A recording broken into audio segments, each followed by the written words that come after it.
శబరిమల అయ్యప్ప స్వామి దర్శనం ఓ అదృష్టం. హరిహరసుతుడిని మనసావాచా విశ్వసించి భక్తితో అయ్యప్ప మాల వేసుకుంటారు. శబరిమలలో దీక్ష ముగిస్తే జన్మ ధన్యం అని భావిస్తారు. శబరిమలలో అయ్యప్ప దేవాలయం తెరుచుకుంది. మండల మకర విళక్కు పూజలు మొదలయ్యాయి. భక్తులు ఎంతమంది వచ్చినా ఎవ్వరికీ ఏ చిన్న అసౌకర్యం తలెత్తకుండా అధికారులు భారీ ఏర్పాట్లు చేశారు. గతేడాది కంటే ప్రత్యేకంగా సులువుగా దర్శనమయ్యేలా చర్యలు తీసుకుంటున్నారు.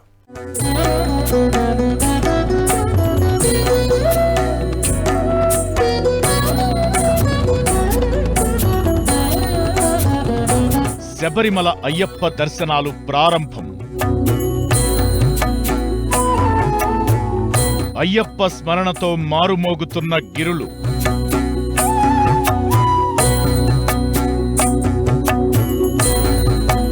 భక్తుల కోసం దేవస్థానం బోర్డు విస్తృత ఏర్పాట్లు. నిబంధనలేంటి? ఏర్పాట్లు ఎలా ఉన్నాయి?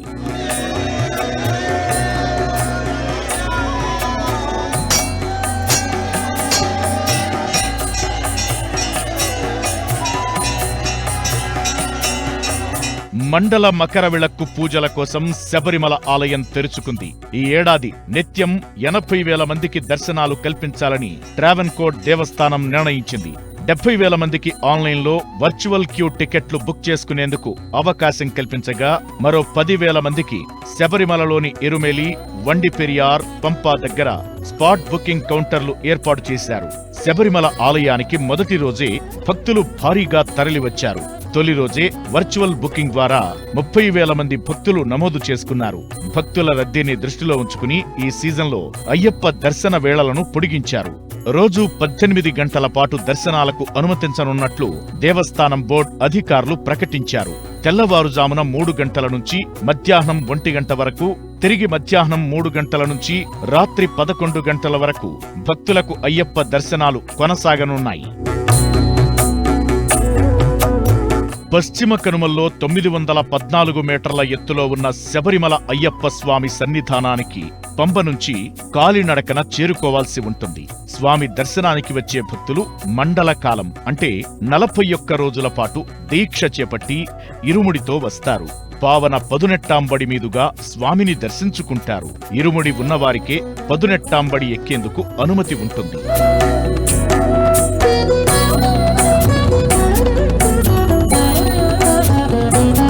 సాధారణ భక్తులకు 18 మెట్లు ఎక్కడానికి అర్హత ఉండదు. వీరిని పక్కనే ఉన్న గేటు ద్వారా అనుమతిస్తారు. మండల మకర విళక్కు పూజల సీజన్ ఏర్పాట్లు, బందోబస్తుపై కేరళ డీజీపీ ఉన్నత స్థాయి సమీక్ష నిర్వహించారు. మొత్తం 14,000 మంది పోలీసులతో పాటు వాలంటీర్లను భద్రత విధులు, యాత్రికుల సేవల కోసం మోహరించింది కేరళ సర్కార్. భక్తుల వాహనాల పార్కింగ్ స్లాట్లను 10,000కు పెంచారు. రెస్టారెంట్లు, హోటళ్ల ధరల వివరాలను దక్షిణాది అన్ని భాషల్లోనూ డిస్ప్లే చేయాలని ఆదేశించారు.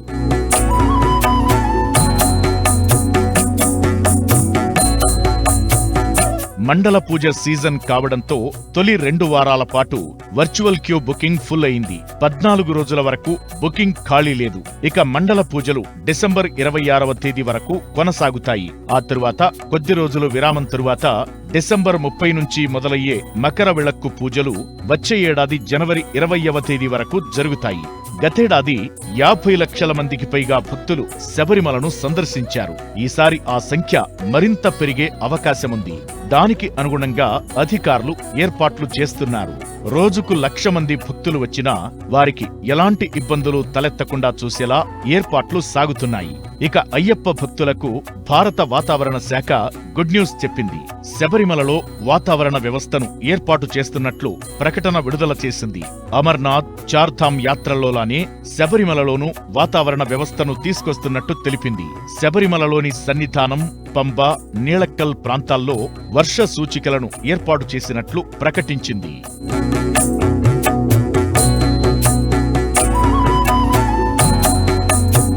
ఇకటు శబరిమల యాత్రికుల సేవల కోసం స్వామి పేరుతో చాట్బాట్ అందుబాటులోకి తీసుకొచ్చింది కేరళ సర్కార్. స్మార్ట్ ఫోన్ ఇంటర్ఫేస్ ద్వారా ఇంగ్లీష్, తెలుగు, తమిళం, కన్నడ, మలయాళం, హిందీ భాషల్లో స్వయంగా ఆ అయ్యప్ప స్వామి వివరాలు అందించినట్లుగా అన్ని వివరాలు లభ్యమయ్యేలా చాట్బాట్ను డెవలప్ చేశారు. శబరిమల సన్నిధానంలో పూజా సమయాలు, ఇతర విశేషాలే కాకుండా యాత్రికుల ప్రయాణాలకు సంబంధించి విమానాలు, రైళ్ల సమాచారం, స్థానిక పోలీసుల వివరాలు, అటవీశాఖ సేవలను స్వామి యాప్ ద్వారా పొందవచ్చు. ఇక తెలుగు రాష్ట్రాల నుంచి శబరిమల వెళ్లే అయ్యప్ప భక్తులకు దక్షిణ మధ్య రైల్వే శుభవార్త చెప్పింది. ప్రత్యేక రైళ్లను నడపనున్నట్లు ప్రకటించింది. ఏపీ, తెలంగాణలోని వేర్వేరు ప్రాంతాలను కలుపుతూ 8 ప్రత్యేక రైళ్లను ఏర్పాటు చేసినట్లు వివరించింది. ఈ నెల 22, 29 తేదీల్లో మౌలాలి, కొల్లాం, ఈ నెల 24 డిసెంబర్ 1వ తేదీల్లో కొల్లాం మౌలాలి, నవంబర్ 18, 25 తేదీల్లో మచిలీపట్నం కొల్లాం, నవంబర్ 20, 27 తేదీల్లో కొల్లాం మచిలీపట్నం ప్రత్యేక రైళ్లను నడపనుంది. మండల దీక్ష అంటే 41 రోజుల కాలం. దీనికోసం శబరిమల అయ్యప్ప ఆలయం తెరుచుకుంది. దీక్షాకాలం ముగిశాక లేదంటే ముగింపు దశలో ఉన్నప్పుడు అయ్యప్ప స్వాములు శబరిమల యాత్రకు వెళ్లి అయ్యప్పను దర్శించుకుంటారు. ఏడాదికేడాది అయ్యప్పల సంఖ్య పెరుగుతూనే ఉంది. ఈసారి కూడా భక్తజనం భారీగా హాజరయ్యే అవకాశాలు ఉండడంతో అధికారులు పకడ్బందీ చర్యలు తీసుకుంటున్నారు. అయ్యప్ప స్వామి దర్శనం అంటే అంత ఈజీ కాదు.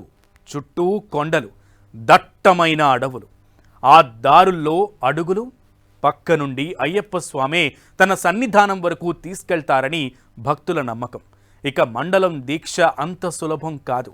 ఎంతో కఠినమైన నియమ నిబంధనలు ఆచరించాలి.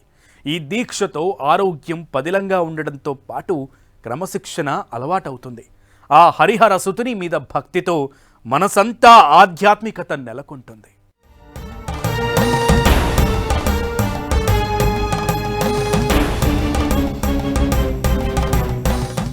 వనయాత్రలో శబరిమలను చేరుకుంటే ఆరోగ్యానికి ఆరోగ్యం, మోక్షానికి మోక్షం.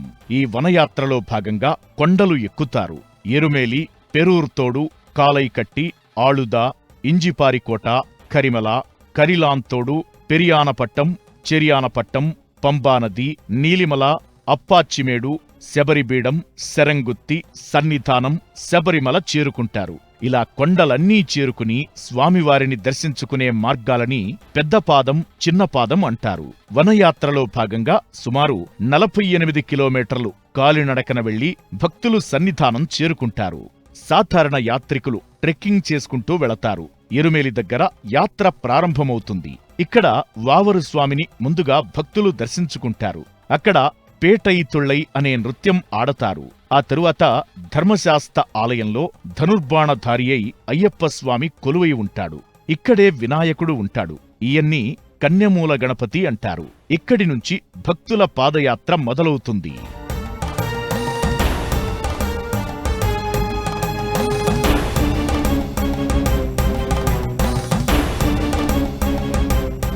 పెద్దపాదం ప్రాంతం మొత్తం వనమూలికలు ఉంటాయి. వాటి నుంచి వచ్చే గాలి శరీరానికి తగిలితే ఆరోగ్యానికి మంచిది.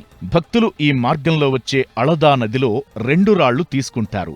ఆ రాళ్లను కళిదా ముకుంద అనే ప్లేస్లో పడేస్తారు. వీటిలో అన్నింటికంటే కష్టమైనది కరిమల శిఖరం. ఇది ఎక్కడం చాలా కష్టం. ఇక్కడే స్వామివారు భక్తులకు స్వయంగా సహాయం చేస్తారని నమ్ముతారు. నడక మార్గం ద్వారా శబరిమల చేరుకోలేని వాళ్లు చిన్నపాదం మార్గం ద్వారా వెళతారు. ఎరుమేలి నుంచి బస్సు మార్గం ద్వారా పంబానదికి చేరుకుంటారు. చివర ఉండే 7 కిలోమీటర్లు మాత్రం కాలినడకన వెళ్లాల్సిందే. తొలిసారి మాలధారణ చేసిన వాళ్లు తమ వెంట తెచ్చుకున్న బాణాన్ని శరంగుత్తి దగ్గర విడిచిపెడతారు. ఇక్కడ్నుంచి సన్నిధానం చేరుకోవడం సులభం. కేవలం కిలోమీటర్ దూరం మాత్రమే ఉంటుంది. ఇరుముడి ధరించిన భక్తులు మాత్రమే ఆలయంలోని 18 మెట్లు ఎక్కి స్వామియే శరణమయ్యప్ప అంటూ స్వామివారిని దర్శించుకుని పునీతులవుతారు.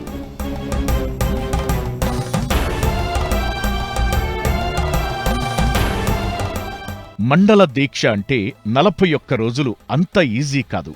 చాలా కఠినమైన నిబంధనలతో మాలధారణ కొనసాగించాల్సి ఉంటుంది. ఒక్కసారి అయ్యప్ప మాల ధరిస్తే అత్యంత క్రమశిక్షణను అలవాటు చేసుకోవాల్సిందే. స్వాములంతా ఒక్కటే అన్న భావనతో మెలగాల్సిందే. కోటీశ్వరులైనా సరే దీక్షలో నేలపై కూర్చుని తోటి స్వాములతో కలిసి భోజనం చెయ్యాల్సిందే. అందరితో కలిసి పూజలో పాల్గొనాల్సిందే. తెల్లవారుజామునే లేచి చన్నీళ్లతో స్నానమాచరించాలి. అయ్యప్ప స్వామికి పూజ చెయ్యాలి. రోజులో ఒకసారి మాత్రమే భిక్షగా పిలిచే మధ్యాహ్న భోజనం చెయ్యాలి. ఉదయం సాయంత్రం అల్పాహారం మాత్రమే స్వీకరించాలి. సాయంత్రం మరోసారి ఆ స్వామిని పూజించి కటిక నేలపై నిద్రించాలి. శీతాకాలంలో ఇవన్నీ ఎంతో కఠినమైన పరీక్షలైనప్పటికీ అయ్యప్ప దీక్ష పాటించేవారు అవేవీ లెక్క చెయ్యరు. దీక్షలో ఉన్నవారు పాటించే నియమాలతో ఆరోగ్యం పదిలంగా ఉంటుంది, క్రమశిక్షణ అలవాటవుతుంది. అయ్యప్ప దీక్షలో 18 సంఖ్యకు ఎంతో ప్రాముఖ్యత ఉంటుంది. పడి అంటే 18 మెట్లు అని అర్థం. ఈ 18 మెట్లకు మహత్యం ఉందని భక్తులు నమ్ముతుంటారు. 18 మెట్లకు 18 రకాల శక్తులున్నాయని బలంగా విశ్వసిస్తారు. 18 సార్లు శబరిమల యాత్ర చేసి వస్తే తమ జన్మ సార్థకమవుతుందని అయ్యప్ప భక్తులు విశ్వసిస్తారు. దీక్షాకాలం ముగిశాక గాని, ముగింపు దశలో ఉన్నప్పుడు గాని అయ్యప్ప స్వాములు శబరిమల యాత్రకు వెళ్లి అయ్యప్పను దర్శించుకుంటారు. అయ్యప్పకు శబరిమలకు ఇంత విశిష్టత, ఇంత మహిమ ఉండటంతో ఏటా భక్తుల సంఖ్య భారీగా పెరుగుతోంది. గతేడాది కంటే ఎక్కువగా ఈసారి భక్తులు దర్శించుకునే అవకాశముందని అధికారులు అంచనా వేస్తున్నారు. రోజుకు 1,00,000 మంది వచ్చినా సరే ఎలాంటి ఇబ్బందులు తలెత్తకుండా జాగ్రత్తలు తీసుకుంటున్నారు.